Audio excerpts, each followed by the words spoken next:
तो शिमला के संजौली में अवैध मस्जिद के निर्माण को लेकर के मामला दिन पर दिन गर्माता चला जा रहा है, लेकिन मस्जिद के ठीक बगल में जो नेबर्स रहती हैं, खास तौर पर जो महिलाएं रहती हैं, हम उनसे बात करते हैं, उनसे ही जानते हैं कि आखिर इस वजह से उन्हें कितनी दिक्कतों का सामना करना पड़ रहा है और अचानक से क्या डेमोग्राफी में जो लोग कह रहे हैं भारी बदलाव देखने को मिल रहा है। इस इलाके की डेमोग्राफी क्या है, कब बदली, अचानक से इतना परिवर्तन कब आया?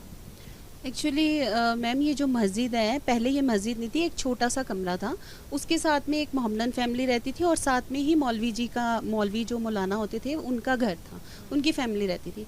फिर 2010 में इन्होंने काम स्टार्ट किया। वो एक कच्ची सी छत थी, टीन की छत थी। वो इन्होंने जब काम स्टार्ट किया तो स्थानीय लोगों ने जब ऑब्जेक्शन किया तो सरकार ने संज्ञान लिया और 2010 में मुकदमा स्टार्ट हुआ। उसके बाद इन्होंने कुछ टाइम काम बंद कर दिया, बट 2019 में पता नहीं इनको किसकी शेल्टर मिली, क्या हुआ, इन्होंने 2019 में लगातार काम स्टार्ट कर दिया। उस वक्त भी हम लोगों ने ऑब्जेक्शन किया था, बट हमारी किसी ने नहीं सुनी। हमें यही जवाब आता था कि हमारे ऊपर प्रेशर है, बट वो प्रेशर किसका था वो हमें भी नहीं पता। और ये जो कंस्ट्रक्शन है 2019 में स्टार्ट हुई और ये 4 मंजिला इन्होंने काम रोका ही नहीं। 4 मंजिला ये लगातार काम करते रहे, जिसका हम लोग शायद कुछ लोग थे तो हम ज़्यादा ऑब्जेक्शन नहीं कर पाए, बट आज जब जनता जागरूक हुई है तो हम बोलते हैं कि इलीगल कंस्ट्रक्शन है, ये तोड़नी चाहिए। इलीगल कंस्ट्रक्शन है, तोड़नी चाहिए। शनिवार को इस पर फैसला भी आएगा, लेकिन इस बीच बात करें तो यहाँ पे तादाद कितनी है, डेमोग्राफी में क्या बदलाव आया है? यहाँ पे जो लोग कह रहे हैं, यहाँ पे एक्चुअली मैम मोहम्मदन फैमिलीज़ बहुत हो गई हैं। अगर आप जाओगे किसी भी घर के नज़दीक या किसी भी मोहल्ले में आप यहाँ पे जाओगे तो वहाँ पे हिंदू फैमिली से अगर 3 रहती है तो 2 मोहम्मदन फैमिलीज़ भी रहते हैं, जो कि बाहर के लोग हैं। अब शायद सदन में कल किसी हमारे मंत्री महोदय ने ये बात कही थी कि जो भी लोग वहाँ पे रहते हैं वो चौपाल के, कोटखाई के, ठियोग के लोग हैं। वो बिल्कुल गलत बात है। बाहर से, अपर साइड से, पहाड़ से लोग कोई भी नहीं आते यहाँ पे नमाज पढ़ने, ना ही वो मस्जिद को कभी यूज़ करते हैं।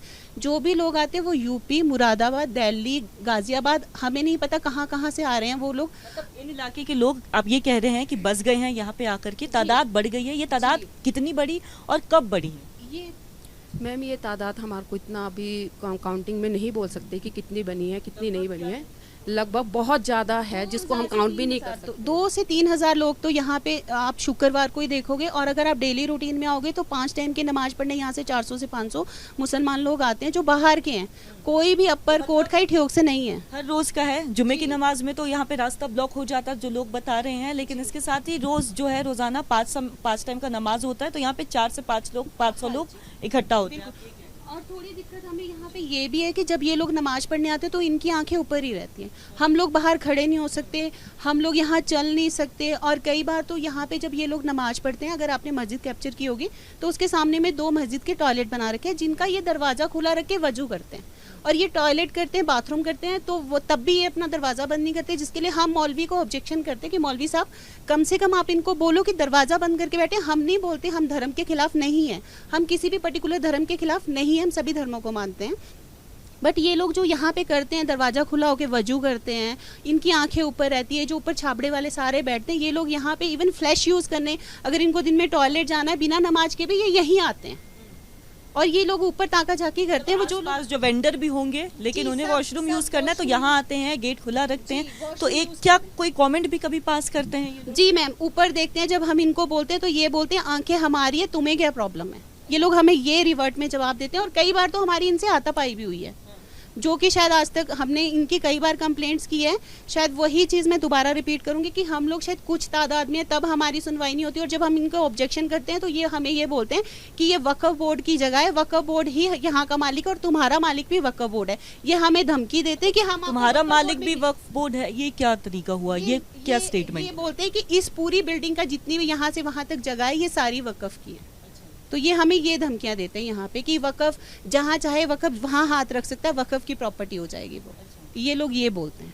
खैर, इस मामले को लेकर के तो सुनवाई हो ही रही है और शनिवार को भी इस पर फैसला भी आएगा, लेकिन इस बीच जो कि आप लोग आस पड़ोस में रहती हैं, और क्या दिक्कत होती है और क्या मतलब अचानक से ये जो 5 मंजिला इमारत बन गई, इसको लेकर के आप लोगों ने कभी कंप्लेंट की? जिस तरह से ये कॉमेंट करते हैं, इसे लेकर के क्या जवाब मिला? मैम की है, इनकी प्रशासन के पास भी हमने पुलिस के पास की थी, पर कोई जवाब नहीं देते हैं। वो हमने कंप्लेंट कर दिया था पर कोई सुनवाई नहीं होती। मैम वो आते हैं, हाथ मिलाते हैं इन लोगों से, हमारी तो कोई सुनता ही नहीं है। अगर हम कुछ बोले भी तो हमारी तो सुनवाई होती नहीं है इनके साथ। प्रशासन क्यों नहीं सुना? मैम ये तो हम पता है, हम लोग तो अपनी गुहार लगाते हैं, पर हमें नहीं पता कि वो क्यों नहीं सुन पा रहे। और ये जब काम शुरू हुआ था हमने बहुत ऑब्जेक्शन किया था, उस टाइम भी हमने बहुत आवाज़ उठाई थी, पर उस टाइम भी हमारी किसी ने नहीं सुनी। और अगर आप मैम ये मस्जिद को अगर आप बैक साइड से कवरेज दोगे ना, तो बैक साइड से वो मस्जिद बिल्कुल बंद है। अब हम लोगों का एक सवाल और है प्रशासन से कि अगर मस्जिद बन गई है तो मस्जिद के दरवाजे हम लोगों के घरों की तरफ क्यों है?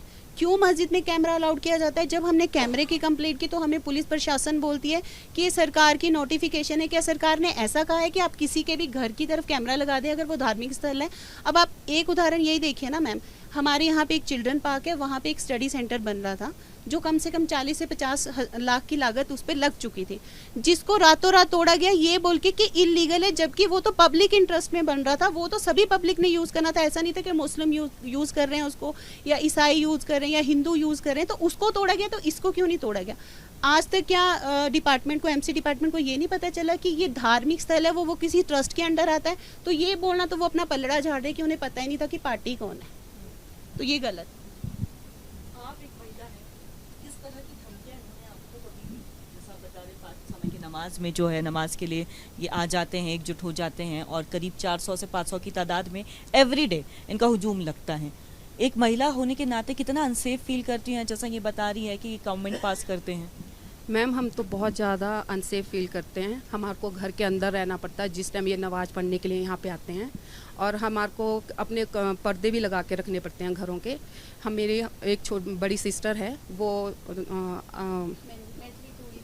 डिस्टर्ब हैं और उनको देख देख के वो कमेंट पास करते हैं और उनकी तरफ को उंगलियां उठा उठा के दिखाते हैं कि देखो वो कैसी है कैसी नहीं है। इसलिए हमको अपने घरों के पर्दे लगा के रखने पड़ते हैं। और एक दिन तो इन्होंने ऐसा किया कि अब अंदर से सेब खाया और वो हमारे घर के अंदर फेंक दिया।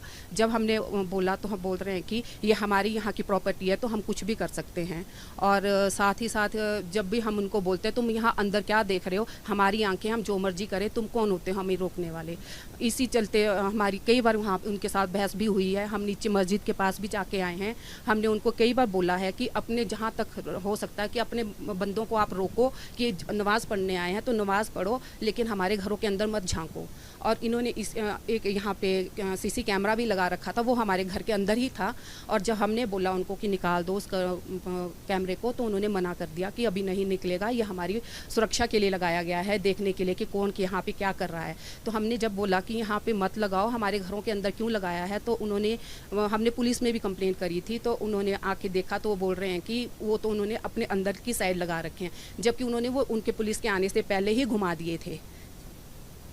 आप इस पूरी क्रोनोलॉजी को समझिए कि पहले तो कुछ लोग आते हैं, फिर धीरे धीरे रिश्तेदार आते हैं और उसके बाद ये यहाँ पे पूरी तरह से बस जाते हैं। अगर घरों में भी ये पैटर्न देखें, सिर्फ अगर हम शिमला की ही बात नहीं कर रहे हैं, बल्कि अगर आप दूसरे राज्यों में, चूँकि झारखंड में भी अभी ये मामला जो है काफ़ी ज़्यादा ज़ोरों शोरों से उठा हुआ है कि वहाँ पे भी घुसपैठ हो रही है।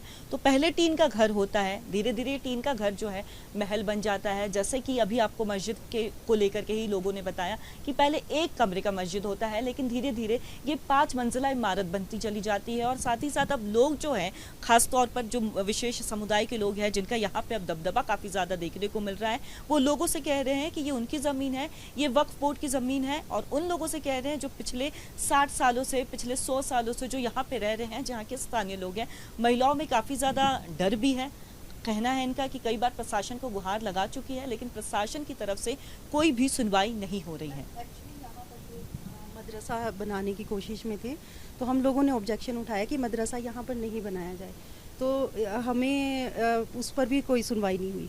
तब भी इनके बच्चे आते हैं और वो पता नहीं क्या शिक्षा लेते हैं यहाँ पर, क्या नहीं है। हम लोगों के बच्चों को वो कुछ भी बोलकर अनाप शनाप चले जाते हैं, तो उससे भी हमें दिक्कत है कि यहाँ पर मदरसा नहीं बनना चाहिए और इसके भी खिलाफ है।